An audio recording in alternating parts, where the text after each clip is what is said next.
you could have made better choices. And because of that, you have hindered yourself and you're self-sabotaging yourself from going into a future because you are scared and you do not trust your ability to make good choices for yourself. What kind of smell are you giving off? Do you smell desperate? You women, that's why I tell you, you're waiting for black men. Hello again. Welcome once again to this blooming room. Why are you still single? Why are you not yet married? We're going to talk about 5 reasons that might be responsible for your present state of singlehood. The very first reason might be that you are in your pruning season. I often tell people that how can you receive love when you do not even know what the color of love is? Scripture says something very remarkable. It says, love your neighbor, but as you love yourself. So the question is, do you love you? How do you show yourself love? Do you have respect for yourself? Do you have honor for yourself? Do you come true for yourself? How can people love you when you don't even know who you are? That's why it's important to go through a self-discovery journey so that you can identify what your interests are, your priorities are, what you're ambitious about, the things that get you going, how you want to be loved and respected, and what honor means to you. Have you spent enough time with yourself? What do you identify love to be? Some of us identify love as toxic behaviors. Some of us identify love as the art of giving, giving, giving. Some of us identify love as the ride or die mentality. If there's no friction, some of us are not comfortable in relationships that are peaceful and calm. We are more used to relationships that are upsy curvy. 1 minute there's peace, the next minute there's a lot of trauma. We like the whole idea of we break up to make up and break up again to make up again. What is your idea of love? You cannot value the love that you do not recognize. Love comes in different shapes and forms and representations. You have to identify what love is to you so that you can appreciate and acknowledge and value when love is being presented to you. And you can also ask for what you want in a relationship. The second reason why you might be single is that you have unrealistic expectations. Do you have a checklist? What is in your checklist? Some of us are shopping for human beings like we are shopping for groceries, or you go into a doctor's, a cosmetic surgeon's office and you say, you know what, can I have Michael Jackson's nose with Demi Moore's eyebrow, with Jennifer Lopez's lips, and while you're at it, could you give me a little bit of Kim Kardashian's butt? You're shopping for a human being with all of these different parts. You're going to end up getting a monster. So what's in your list? Is your list realistic? The person that you are asking for or that you are desiring to come into your life, are you worthy, deserving of that person in your life? Are you ready for this person?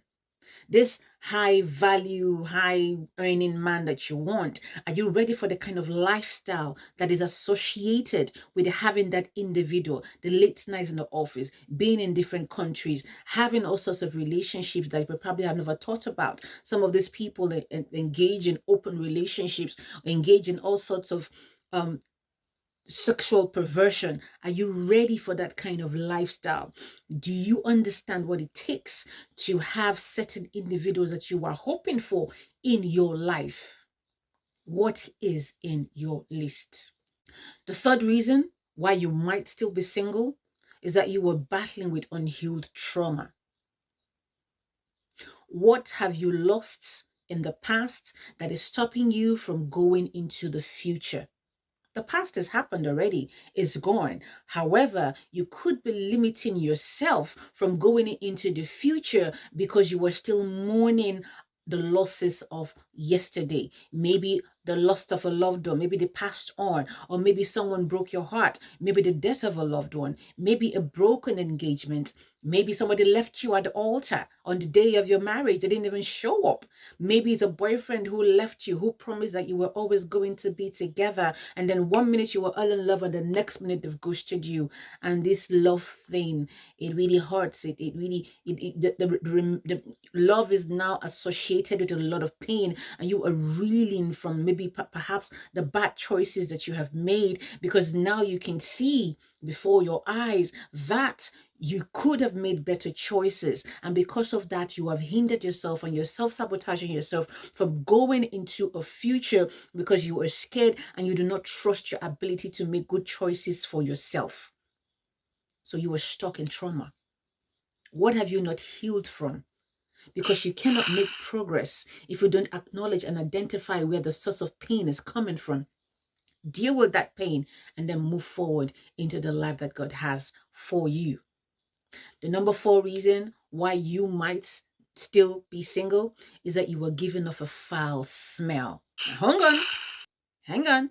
I know what you're thinking. No, I just used my Victoria, Beckham, whatever, or my Gucci. No, that's not what I'm talking about. You see, smell is akin to when you talk about someone having an aura. There is an aura about you that people are picking up, because sometimes we have a saying where I come from that people don't smell themselves, but somebody else can smell you.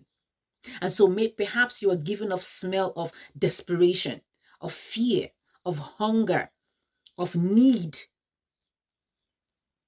And so people are attracted into your life based off of the smell that you are giving off. What kind of smell are you giving off? Do you smell desperate?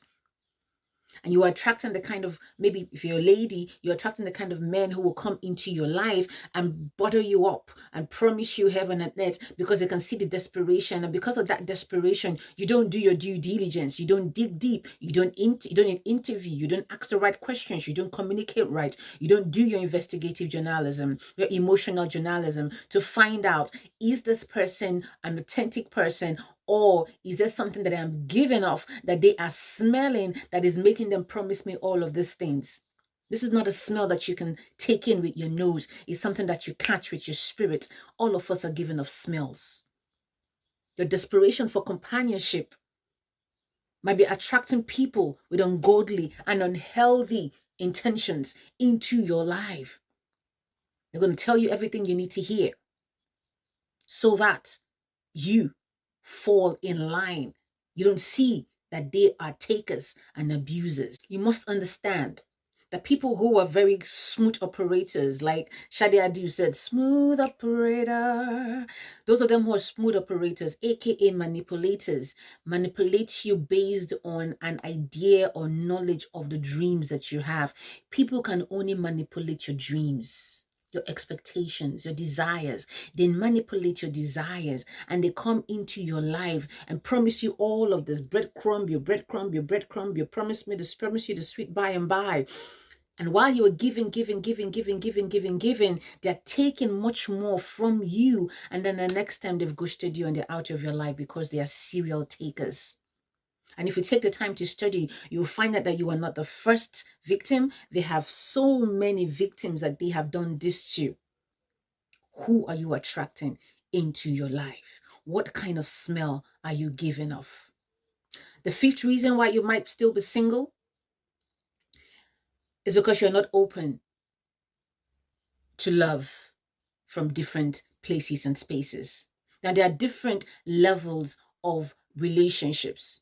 There is an inter and the intra-national level kind of relationship. We're talking about people who are either from different countries or from the same country being involved in a relationship. And then you have the inter and the intra-tribal relationships. Especially in places like Africa, we have like so many tribes. So some people from this tribe might not want to marry somebody from the other tribe, and even or might want to marry, or they prefer to marry somebody that is from their tribe because they feel like there's a commonality of reasoning and beliefs and practices. We also have the inter and the intra-denominational level of relationship. In this space, I'm talking about faith. Are you the new meditatory kind of practices? Are you a spiritual being? Is faith important? Are you Christian? Are you Muslim? Are you Buddhist? Are you, transcensional? Like all of the other denominations that you have. You also have the inter and the intraracial relationship. This is where a lot of Black women struggle a lot, especially in places like the UK or in America, where you have this friction. The women are out here screaming, "We want Black love! Black love! I want my Black man!" And the men are not reciprocating that level of enthusiasm about marrying a fellow Black woman or Black love. Rather, what are they doing? The women are out here prophesying their preference for black men, while the men are out there choosing ladies of different skin hues and skin tones and different races. Black women want to be Black men's preference, but a lot of Black men are choosing the contrary, are exercising their preference in other areas. You women, that's why I tell you, you're waiting for Black men. You waiting for Black men? Oh, well, I love my Black man. I know you pity him. You better get Korean, Chinese, Japanese, whoever says, will you? Yes, I will. But you waiting for a Black man? Devil is a lie. You better get a hold of anybody. Say, will you? You better go to stepping. So the question is, while Black men are okay with exercising their preference in going out and doing an interracial kind of love, what are you doing? Who made you, Black woman, the gatekeeper of the Black race? That's a man's responsibility. You need to stop operating from a masculine place. Open yourself to love from different race, different denomination, different nationality, different skin tone. Love, God is love, and love has no color. Women limit themselves a lot when they are stuck on idea. You go to this person, this lady will tell you, "I'm a Baptist, I can't marry a Pentecostal. I'm a Catholic, I can't marry a Baptist. I'm a spiritual person, I want someone who's going to go to church with me 7 times a week." So when you keep putting all of this, have to check back again to the checklist. Is it a realistic expectation? Is it a practical expectation? What are the areas of compromise that you are willing to make? These are the 5 reasons that I think a lot of us sisters and brothers as well are still single. So think about it and course correct. Stay blessed.